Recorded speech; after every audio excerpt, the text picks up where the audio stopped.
Welcome back to Return to Heart. Our brains are wired for safety and connection, but trauma often pushes us into chaos or control. Today we explore how healing begins. Let's get started. So before I got married, okay, I had a system. First of all, here's a system. One, I had a mattress that sat on the floor. Okay, it was only about 6 inches, maybe 4 inches thick, sat on the floor. I had a large garbage can in my closet, okay? And that garbage can was my hamper. And I would fill that garbage can with dirty clothes, okay? And when that hamper got full, it was a big 60-gallon trash can is what it was. Then when that got full, I'd take it downstairs in the townhouse I was in when I was staying with some other guys, and I would wash those clothes, bring that garbage can of clean clothes up to my room, dump the clean clothes out on my bed. It wasn't even a bed. My friends used to call it, they said, that's a pallet, because you can take that up and walk with it. You don't even call it a bed. But I would dump those clean clothes onto that bed and then put the empty back in the closet and then slowly fill it again. And at night, I would push all those clothes off to the side to sleep. And then when I get up in the morning, I'd push it all back onto the bed and figure out what I wanted to wear. And that was my system. So I'm going to tell you, I was 25 years old and I had never made a bed. My childhood was like that. Yeah. And my young adulthood was like that. Oh, yeah. Now, I married a woman, okay? Listen, if I get up in the middle of the night to go to the bathroom, if I don't hustle back to bed, my bed might just be made in the 5 minutes that I wasn't in it. Okay? Minnesota farm girl. Oh my goodness! And sometimes I say, no, I'm coming back to bed. You know, because she's just wired so differently than me. But I say that to say, at first I didn't know what to do with that part of her that knew how to bring order and just a sense of like what it feels like to walk into a room where a bed is made, even to get into a bed that was made the morning before, okay? And I just had never had anything like that. And I was just doing what I'd always done. And I bring this up because I think what we're going to talk about today relates to like, there is a need for all of us at some level, and there's more than this what we'll talk about, but there's something absolutely comforting, and we'll compare this, not about rigidity, but about structure, predictability. I've heard you say this, Phil, that the brain has one job, and that's to keep us alive. That's right. And to keep us alive, that means we got to be safe. And there's something about structure that says safety. Yes. And I want to say it sounds like a silly thing. Oh, it's a made bed. But it's not silly to me. I've been married to that woman for 49, I'm not that old, 39 years. That's still a long time. 39 years, Brennan, I've been married. And I find myself so comfortable in some of the structure that she's brought to my life that I didn't know how to create, but it comforts me. I don't know how to create it because I never had it in the chaos that I grew up in. Yeah. I was just thinking, I'm smiling, smirking here. I know your story. Yeah. And I think you used a great word. It was a system. And kids that grow up in chaotic environments, emotionally chaotic and otherwise, they create systems to operate in, but that's a little different than structure. Because you were unstructured, like stuff piled up on the bed, by the way, hauling up clean laundry in a dirty hamper that they're not clean, for the record. Dumping them on. Well, I used to say, if I can't see the clothes, I don't know what to have. So I need to be able to spread them out on my bed. It's crazy. I had a system. So what you're describing inside the system is a ritual. You had a ritual. Oh, gee. And so children who are traumatized create rituals. That's the breeding ground for addiction, which is not even what the podcast is about. But my life knows nothing about any of that. No, what in the world? Jeez.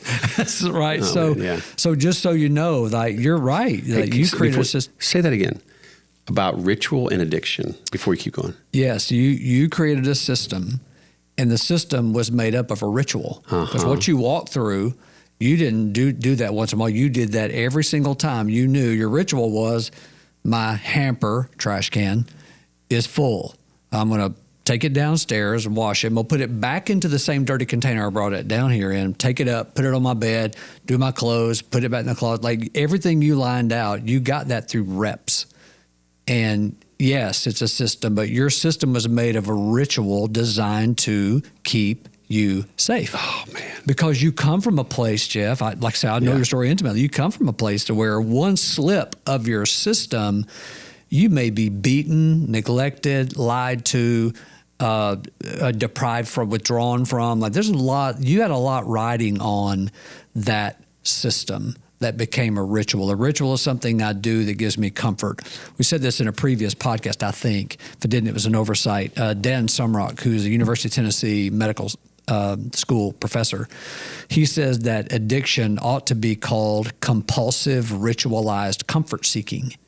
So yes, you were getting clean clothes, et cetera, but you were seeking comfort through a ritual because you created a system to be safe in. So when Brenda shows up and she's got actual structure, you have no idea. It's just weird to you. And so for full disclosure, when Sheila and I were beginning to date, I came up in a similar background you did. It didn't occur to me to have a vacuum cleaner. I raked my carpet about twice a year with a yard rake. So Sheila comes, she goes, "What are you doing?" I go, "Well, I'm raking my house." And so she was just appalled, like, what?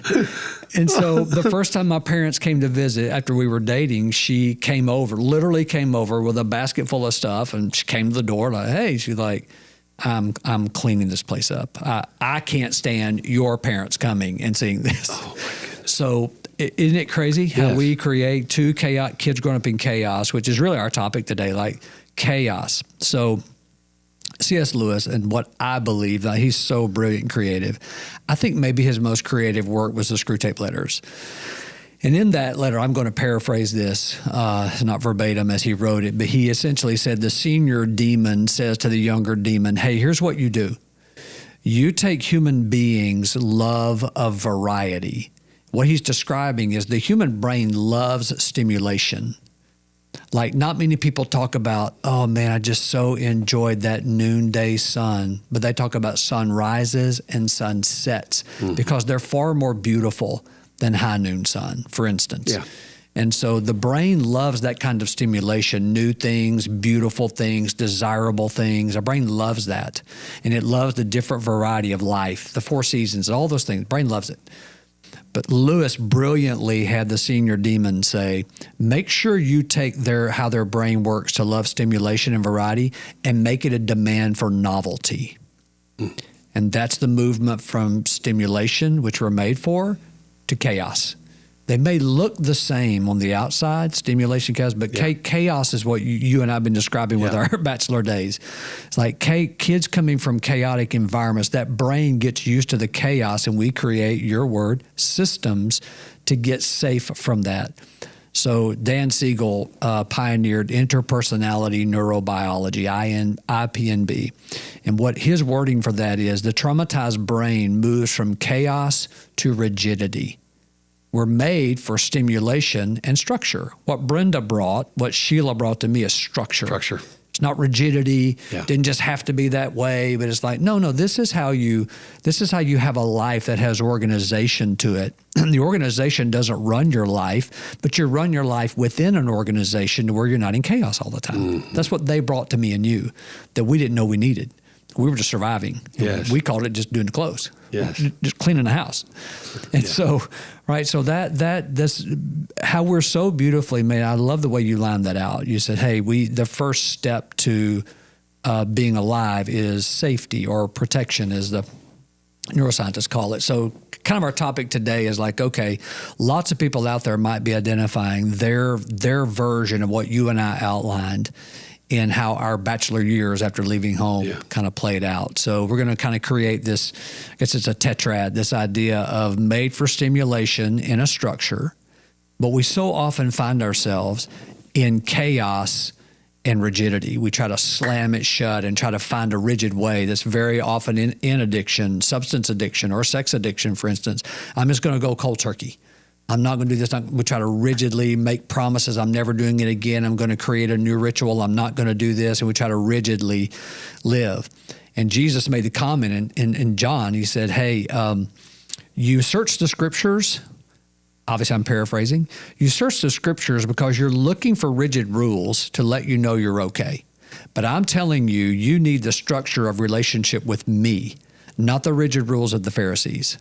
I came to not just abolish that. I didn't come to abolish, I came to fulfill that. And what is fulfilled will get you back to a stimulating, full life with structure through the leadership of the Holy Spirit, as he said in John 14-16, is a relationship with me, not rules and regs. And when we use terms like, even when I describe my childhood, we use terms like chaos or trauma. It's too easy to put those in a bucket over here and go, oh my goodness, that's like the big jagged Rambo knife. Mm-hmm. When I describe that, because I look and I go, all I had, here's what I'll say. All I know is what I had was normal to me. Mm-hmm. So I have no baseline other than my normal. And that's whatever I had was normal. Yes. Okay. But as I look back on it now, as much as there was some structure, here's the thing on my story. And I was raised in a little 2-bedroom, 1-bathroom house on $100 a week by a single-parent mom. Now, my mom brought a whole heck of a lot to that. I'm so grateful for so many things she did, but there's a whole lot about those 6 kids in that house and how we had to figure it out, and then what that chaos looked like figuring it out. Yeah. And the lack of stability in that financially, or I just want to broaden the net of what this topic captures with anyone who's in this conversation with us to say, you don't just put it over there to that person. Like I go, no, there were no perfect homes with no perfect parents. That's right. And in a fallen world, there will be abandonment. In a fallen world, there will be rejection. In a fallen world, there will be chaos. In a fallen world, there will be unrepaired relationships. Mm-hmm. And that creates trauma for a brain that's made to be unconditionally loved, never abandoned, never left, and I'm made for more than this. That's right. And then when a child has to process all that alone or not have an emotional way to deal with all that, man, that starts creating chaos in the brain for how to create these systems to try to simulate some sense of normalcy. And you said a word that's really in play in this, Jeff. The child then has to figure it out. Left brain, think of a plan. I'm going to plan out my life, and that leads to rigid rituals. I found a way. And so often, as you and I both know, painfully know, those rigid rituals lead to some type of addiction.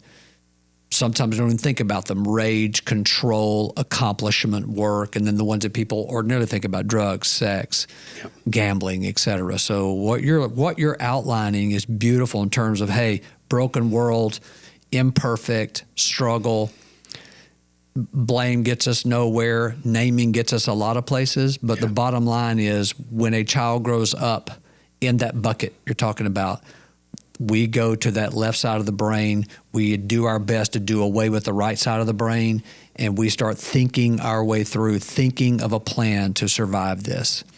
And when you say go from,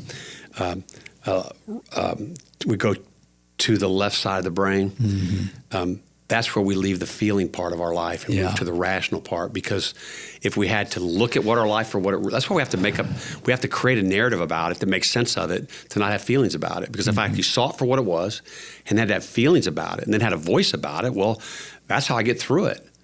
But all that makes me vulnerable, which means I got to not see it, not feel it, and sure not talk about it. And then I come up with a story that helps me make sense of it. But it doesn't help me make sense of it. It just helps me to keep repeating it the rest of my life over and over and over again in every other relationship that I'm in. That's right. And when you think about where does connection happen? Connection happens in that part of the brain we put away. Yes. So that's where we get these phraseology like anxious attachment, avoidant attachment, disorganized attachment. And people who are on the autism spectrum, for instance, some of the most brilliant people in the world, and yet that attachment piece is not in place like it is in what's called a neurotypical brain. And so that part of the brain, the limbic system, is so primary to how we're made. And you're describing like that. You said that and kept going, rightly so. And like, wait a minute, let's go back for a second. Go back, yeah. And what you said is huge. It's in Scripture. We're going to talk about a story here in just a second in Scripture that describes that. But what a person has to put away in order to do what we're describing is a very big deal. And I say this with great gratitude, not with derision, but it fills up therapists and 10-man coaches' offices. Yeah. Putting all that away, and it's I think it was Fram. You and I are old enough to know that. I think it was Fram, pay me now or pay me later. I think Fram filters was the thing. It's that kind of thing. Is that the limbic brain says, I'm going to have my say. Mm-hmm. It may be sideways, as we say. I'm going to have my say, as Ian McGilchrist wrote in his phenomenal book, The Master and His Emissary. The master's like, you may be able to put this off. You may be able to figure out some kind of system, as you called it, to get through life. Far more things at stake than laundry with a college kid. Yeah. But you may find a way to do this, but I'm telling you, that does not mean I'm not primary. It just means you're working really hard to put the primary way you're made away. And that's going to help you survive. It's not going to lead to your flourishing and the abundant life that Jesus is talking about in him. Unpack this whole thing of rigidity, structure, stimulation, novelty, and kind of how we kind of end up where we end up. Okay, I'll do that to segue to a story you and I have been talking about scripturally. You know, like I said earlier, I won't spend much more time on this, but we're made for stimulation. We love beautiful things. We love exciting things. We love seeing something new. We love that. And it also needs to have a structure to it, like something as simple as a Grand Canyon. It's amazing and beautiful, but you don't take a header over it. You know, like there's a structure, there's a boundary around things, and we can boundaries are set up to keep everyone safe. Right? And so we live within a structure that's really illustrated by 12-step recovery. Like there's a line in the big book of Alcoholics Anonymous that says we wear our recovery like a loose garment. And that means it's not rigid. It's not just one way to be in recovery. It's not just one story everybody has. Everybody has their individual story. And so what's good for one guy, and you know in the treatment center you and I were a part of, Jeff, we used to say, no, this is customized treatment. Because every man that walks in this door is different in some ways, has a very different story, and is in the same human condition. And so structure simply means I'm going to live my life in a certain way with certain parameters and boundaries designed for emotional, relational safety and flourishing. So chaos is also what we've been describing. It's like I have to create rituals because life is moving so fast. I live in what we call the impairments, my self-pity and resentment, and my demand for skin stimulation, as we've talked about, is so high. The only way I can make it stop is to try to slam it shut, which is what the Pharisees were doing. Like, hey, you people getting out of control here, and you better pay attention to what the rules are. So they make up over 600 additional laws to go with it. So the Pharisees were prime examples of rigidity. So if the brain's trying to create protection and safety, some of what helps you feel safe is that there's some things about life that are predictable, and you can count on them. That's right. So when you go to rigidity, it's kind of like, well, if this much structure helps me feel good, now we're getting into all how, you know, we go in the whole book of Galatians, and, you know, man, you foolish people, like you finally got free, and now you're so quick to go back to putting on that straitjacket. Okay, but go back to this. If this kind of structure really helps me, like, let's really nail it down. Like, we're going to have a rule about every single thing we do, because then we don't have to ever be afraid, because all we got to do is look and see whether we're doing it right. And that's right. Rigidity. That's rigidity. And addiction so fuels. There's this hilarious meme with Gene Wilder in the Willy Wonka costume in the movie. Yeah. The top line says, hey, they found a pill that cures addiction. At the bottom it says, wonder what happened if I took 50 of them. That's a picture of that, like more and more, right? Yeah. So, go ahead. Well, people will often say, like, well, okay, that's cool, but where is that in Scripture? Is that Scripture what you're saying? And like beyond the Pharisees? So I'd like to jump on into that story. But go ahead. Let me say this before you do. Because then the other piece, I think, is there is something about how we're made that is interested in what's out there. Like this, what's over that hill? What's around that corner? What's on that wall? And that's why little children are always asking. You know, I got a 3-year-old grandson that just spent 2 nights at my house this last week, and man, it's wonderfully exhausting but he has a question about every single thing. Right. Okay. And because his mind is trying to pull in data to make sense of what his world is, because he's trying to figure out how to live in it, right? He's doing everything the brain was meant to do. Yes. But then how that gets co-opted to now, instead of having normal amounts of stimulation and answers to questions, the normal amount of feedback, of connection and some of those kind of things, then it goes to the novelty piece, where now we're mainlining, standing underneath a waterfall of novelty. And now anything normal that could have been satisfying it can't compare. Yeah. And then we've done podcast this in the past, but we're always like, it's compulsive searching for the next thing, the next image, the next experience, my body, I have to do things to my body to change the way my body feels, or all those kind of things are an attempt to somehow, I love this, they're an attempt to somehow meet a real need. Yeah. And most of us, we try to kill the need and think that'll work. But the need's real. We just found illegitimate ways to meet legitimate needs. Yes. And they're predictable, which the part about that is I look and I go, I've heard you say this, like you're special but not unique. And by the way, what I mean by that is like the ways that you're going to figure out how to survive this life are not unique to you. And they are fairly predictable. And then we go here and we're going to see an example of this from the scripture to go, we're all kind of doing kind of some of the same kind of things to try to really at the end of the day to get our needs met. That's right. Exactly right. You know, Solomon said it, you said it, I've heard you say this many times in many different settings. Like the people in this book right here, they are just like us in the territory of how humans operate. Same people, same operating system, so to speak. So this story, you and I have talked a lot about this idea around, again, it's Dan Siegel. Dan Siegel talks about chaos and rigidity, and you and I have added some to that, like, okay, well, that chaos and rigidity feels like on the surface there's something to it. Like, wait a minute, the chaos is actually meant to be stimulation. Rigidity is actually meant to be structure. Yeah. Like your grandson, great questions and all that stuff, but he needs to go to bed and get rest at a certain time. Like, I love your questions, but let's put structure around the stimulation you're having. Look at all this big world out here. Something as simple as that. It's stimulation, questions, grandpa, and then structure. It's time to do something else now. That's what we're made for.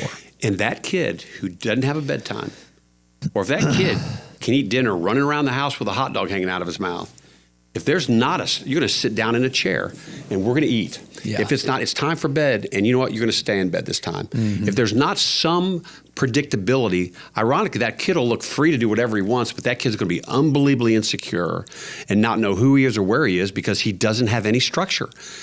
And his internal life's going to be chaos, which means this is going to be chaos, and he's going to have to resort to rigidity and novelty. And he's going to have to find himself a system. There you go. Back to square one. All right, let's jump into this. So that's so roundhouse. You know what? You know what? I wish it wasn't so true. I wish when you said that, I wish there wasn't a million stories. Yeah. Yes. That I wish I could replay different. Also, I think of this. I'm going to say this before we keep moving. My wife Brenda didn't come from a perfect place. Her parents were her parents. But I did marry a woman. I describe her as my Minnesota girl with her feet planted in the dirt. Huh. It's a great description. She's kind of not movable in a good way. Yeah. Because what her life did have was a simplicity and a structure that mine didn't. And I'm going to say this. I remember thinking someday I want to get married, someday I want to have kids, and I knew kind of what kind of life I thought I wanted, and I wanted a life in some ways different than what I grew up with. I wanted to marry one woman and stay married to her, and that was different than what I grew up with. I can just tell you, if I had not married her, I think I'd be on wife number 4. Not because not because that's what I wanted, but I needed to be confronted by somebody who had, in that regard, I brought a lot to her too, but in this one, there was a part of her that had a security to her relationally that I didn't have. That's been an unbelievable grace gift of God to me that I would not have gotten any other place than I've gotten from Brenda. Yeah, there's no doubt about that. And I get it other places. I've gotten in 12-step. I've gotten it with relationships, friends like you. We get it. I get it in the church. I came to know Jesus. All that changed a lot of things for me. Sure. But at a core, to be in the presence of somebody that's a little bit more, I'm going to say this word, stable. Mm-hmm. She's got her own stuff. Sure. And someday we'll do a whole podcast on it. Her stuff. Oh, but she can't wait to she'll see love that. But I just want to go, I just need to say that to go, because I needed that, because I had so little, and yet there was something in me that didn't realize how much I longed for it. Yeah, for sure. And I've seen my kids benefit from it. Anyway, let's jump into the passage. So we won't read the whole thing. If you're familiar with Scripture, you'll know this lady who for eternity will be known as the woman at the well. Yeah. And if you're not familiar with the story, you're listening or watching this, John chapter 4 takes up pretty much. She's got a real name, but she's the woman at the well. Yeah, she's the woman at the well. It's almost a whole chapter of chapter 4. So we won't read it word for word, but it's such an intriguing story around this idea of the brain we've been talking about. So Jesus purposely goes through this region of Samaria, and if you know the culture, like Jews and Samaritans, they did not like one another. Jews looked down on Samaritans. Samaritans had contempt for Jews because they think they're better than us, and it's a combative thing. And so Jesus, on purpose, goes through Samaria, and this woman comes to a well in the middle of the day, and culturally speaking, that's not a time that women came to a well. And so this is all in play in this conversation. And she comes and Jesus says to her, "Give me a drink." And she asks him a question immediately. She goes, "Whoa, wait a minute. This is already weird. How is it?" This is verse 9. "How is it that you, a Jew, ask for a drink from me, a woman?" One thing that makes them different, of Samaria. Another thing that makes them different. John parenthetically says, "For Jews have no dealings with Samaritans." We have nothing to do with them, those people. And so Jesus invites her into something. Again, we talked about it before, Jeff, and probably on every podcast we've done. Look at Jesus appeal to her right brain. Notice how Jesus is inviting her into relationship and curiosity. He doesn't say, "Hey, I'm Jesus and the Savior of the world and Emmanuel, God with us," and that includes you. And he didn't say any of that, though all that is true. He said, "If you knew the gift of God and who it is that's saying this to you, saying to you, give me a drink, you would have asked him, he would give you living water." So she is on the surface. I get that. I would be too. She goes, "Well, give me some of that. I'm tired of coming up here every day and doing this." And she goes, "Where do you get that? Are you greater than our father Jacob?" Now, she's not being combative, but she's confused, and she goes, "I don't understand this." And so she's moving to this territory of, I'm going to need some facts here to make sure I'm okay. This conversation, where is this headed? So she's asking that question, and Jesus goes further into it, and I want to know about this. And then notice what Jesus does. He recognizes, he knows, this woman comes from utter chaos. She's been married over and over and over. And there are some writers lately saying, well, what if her husband's died? Don't automatically assume she's a loose woman or that kind of thing.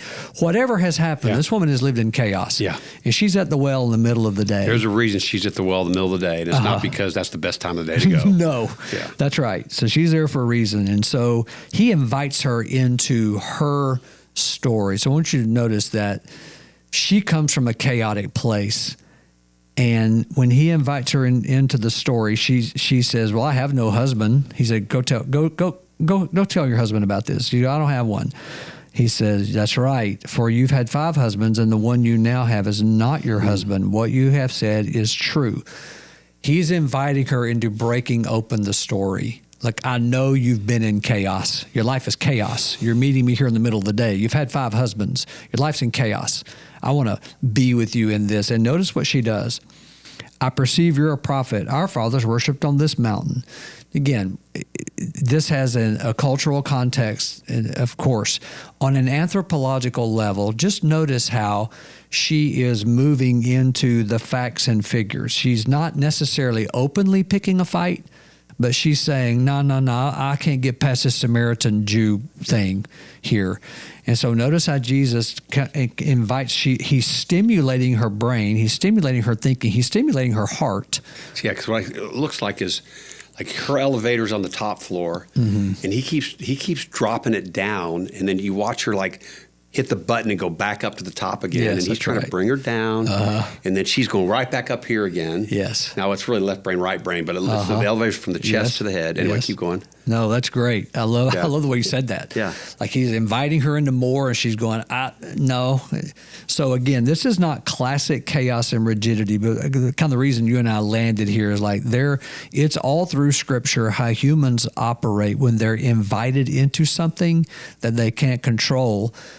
A lot of it having to do with the chaos we come from, the system she comes from, and she's very aware of the whole system between Samaritans and Jews, and she's trying to sort through it with her left brain, and so she's beginning to warm up to that.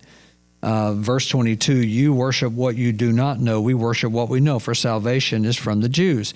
But the hour is coming and is now here when the true worshipers will worship the Father in spirit and in spirit and in truth. For the Father is seeking such people to worship him. And then listen to how she warms up. I know the Messiah is coming, who's called the Christ. When he comes, he will tell us these things. Jesus said, that's me. It's me. It's me. Isn't that crazy? Oh, yeah. And so, all of that. And then finally it's like, boom. He knows her chaotic story.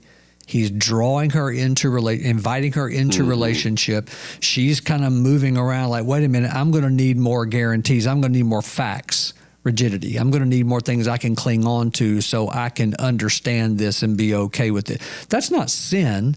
It's just how the brain works. And I'm again, the idea behind using this story is to show how Jesus is constantly inviting us into a really stimulating life where you move into a story that's so very big that it can't be explained through facts, these rigid facts I can cling on to and rely on. A stimulating life, not a novel one full of entertainment and distraction. That's exactly right. Back to the C.S. Lewis quote. Yes, a demand for novelty. And so then she went away and to tell people. And so this whole saying, we've heard of the fields are white for harvest, harvest is plentiful, the workers are few. A lot of people don't realize it's connected to this story. Jesus is saying to his disciples, guys, there are people just like her all over the place. And they're looking for something, and the something is me. And so our job is to go out into the fields and let the fields that are white for harvest say, hey, this is way bigger than you understanding, in this case, understanding where Samaritans worship and where Jews worship and how all that works together so I can figure this thing out. It's bigger than that. And what they're looking for, and I'll put it this way, they'll settle for a system, but what they're looking for is me. Yeah, well said. That's a great paraphrase of that. Great paraphrase. Verse 39, this is easy to overlook. Many Samaritans from that town believed in him because of the woman's testimony. He told me all that I ever did. That is a really big statement. Like, obviously, say more about that. That is a really big statement. There are obviously holes in what's written here. Apparently, John comes back. He's one of the disciples, and he goes, "What happened? Hey, what happened here?" And Jesus tells a story. John's like, "Okay, I got it." But obviously, the woman's like, they did way more. He told me all I ever did. Not just that little abbreviated thing we get here. In fact, John even later says, there's so much more I'm not telling you. He says later in this book. Yes, that's right. Like he says, there's a lot more. I'm just giving you the highlights. But there's more here. He told me all I ever did. So Jesus said, hey, sweetheart, come here. Come here. Tell me more about this chaos. So we don't know what she talked about. Maybe she talked about growing up and was abused or neglected or whatever it was. Her testimony, she was so different internally that she didn't say, it's really amazing. He just recited all the facts of my life. He just kind of went through my timeline. It's like, no, he looked through me and told me the story around all this chaos and that he was the answer to all of that. And now I have a flourishing life with structure in it. It's not rigidity. Again, we don't know. But you would infer from this that perhaps with every failed marriage or every marriage that ended, she's making promises. She's rigidly trying to do different. She doesn't have any power back in this culture. So she's going to fix her life. She's going to, if I may say so, Jeff, she's going to create a system to where she can be made okay. But that's a very, very huge statement there. So when the Samaritans came to him, they asked him to stay with them, and he stayed there 2 days, and more believed because of his word. They said to the woman, it's no longer because of what you said we believe. We've heard for ourselves, and we know this is indeed the Savior of the world. So this lady created such curiosity and such openness with the people in her town. You know, the woman who went to the well at noon, know what I'm saying? This woman of repute. She's the one telling the story, and she is so transformed. They're going, she's not the most reputable witness here. First of all, she's a woman. And second of all, she's that woman. But she's clearly onto something because she's different. Man, I can't help. My mind's exploding back to weeks past and some of the other podcasts we just did around the way Jesus interacted with people and drew them out and moved toward them to be able to talk about their life. Literally to be able to give voice to the feelings they have about the life they've lived in a place that doesn't work, and to express the vulnerability of what their needs are. And we don't see all that here, but my imagination runs wild in a good way. By the way, you have to read the scripture with some imagination. It's not a whack imagination. I'm not making stuff up about what happened, but we say there's sort of a three-legged stool to biblical interpretation. We got to look at what the author was. We got to look at what it looks like he was trying to say. We got to look at it in context, and then there's a cultural historical context of how it's happening. And we can fill in the gaps with information around what probably happened humanly. Yeah. Now, again, not definitively because it's not here. So I'm not adding to what's here. But you just got to look and go, there was a lot in those. You know, here's a good example of this metaphor. We'll hear a story about Jesus and his disciples in this place. And then we'll read 2 verses later and it's going to be something happening in this place. What you don't hear about is the 7-day walk between this place and this place, and all the conversations that happened between when they were here and when they were here. But by the way, that was 7 days of walking, sleeping, eating, sitting, joking, laughing, probably some farting, all kind of crazy stuff going on.